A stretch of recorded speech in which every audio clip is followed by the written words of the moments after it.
ఇవాళ నువ్వు చాలా సాడ్గా ఉన్నావేమో. ఈ కాంపిటేటివ్ వరల్డ్లో నేను ముందుకు వెళ్ళగలను, నేను ఎలా నా కెరియర్ని బిల్డ్ చేసుకోగలను, ఈ లోకంలో అసలు నేను ఎలా ఎస్టాబ్లిష్ చేసుకోగలను, ఈ లోకమంతా చీటింగ్తో, సెల్ఫిష్నెస్గా, ఆపర్చునిస్టిక్గా ఉంది, నేను బ్రతకలేకపోతున్నాను, చాలా ఇన్ఫీరియారిటీ కాంప్లెక్స్ ఉంది నాలో అనే బాధతో, డిసప్పాయింట్మెంట్తో, ఒక హోప్లెస్నెస్తో నువ్వు ఉంటున్నట్లయితే దేవుడు ఇవాళ మాట్లాడుతూ ఉన్నారు. ఈ లోకం ఎలా అయినా ఉండనివ్వండి, ఎంత క్రియేటివ్గా ఉండనివ్వండి, ఎంత ఇన్నోవేటివ్గా ఉండనివ్వండి, ఎంత చీటింగ్ అయినా జరగనివ్వండి, ఎంత సెల్ఫిష్నెస్గా అయినా ఉండనివ్వండి, ఈ కాంపిటేటివ్ వరల్డ్లో దేవుడు నిన్ను గైడ్ చేయబోతున్నాడు, ఆయన నిన్ను లీడ్ చేయబోతున్నాడు. ఎంత మంచి వార్త కదా, చాలా గొప్ప శుభవార్త దేవుడి నుంచి మనకు వచ్చింది కదా.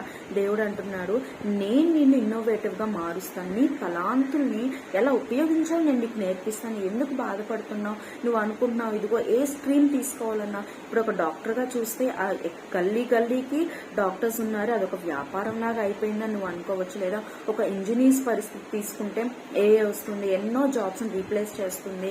లేదా ఇంకా ఏదైనా ఒక సివిల్ సర్వీసెస్ తీసుకుంటే అక్కడ ప్రెషర్, పాలిటిక్స్ ఎన్నో, అసలు నాకు ఈ లోకంతో సరిపడట్లేదు, ఐఎమ్ వెరీ ఇన్సెక్యూర్ అని చెప్పేసి నువ్వు బాధపడుతున్నట్లయితే దేవుడు చెప్తున్నాడు, దేవుడు చెప్తున్నాడు, ఐ విల్ ఎస్టాబ్లిష్ యూ, నేను నిన్ను స్థిరపరుస్తాను, నేను నిన్ను గైడ్ చేస్తాను, నేను నిన్ను నడిపిస్తాను, నేను నీకు జయమిస్తాను. నువ్వు ఒక్కటే చేయాలి, ఏంటంటే ట్రస్ట్ మీ, నన్ను నమ్ము, నా మీద నమ్మకం ఉంచు, నా మీద ఆధారపడు, నా చిత్త ప్రకారం ఉన్నాడు, నా పిలుపుకు నువ్వు లోబడు. ఇదిగో నువ్వు సేవకుడు అయినట్లయితే ఈ లోకంలో ఎంతో మంది సేవకులు ఉన్నారు, దేవుడు నన్ను ఎందుకు పిలుచుకున్నాడు, నేను దేనికి ఉపయోగం నువ్వు అనుకోవచ్చు. కానీ దేవుడు అంటున్నాడు, లేదు, నీ పార్ట్ ఉంది, దేవుడు నిన్ను వాడుకోబోతున్నాడు, దేవుడు నిన్ను ఘనంగా చేయబోతున్నాడు, అనేక మందికి నీ అవసరం ఉంది, దేవుడు నిన్ను నిలవబెట్టబోతున్నాడు, దేవుడు నిన్ను స్థిరపరచబోతున్నాడు.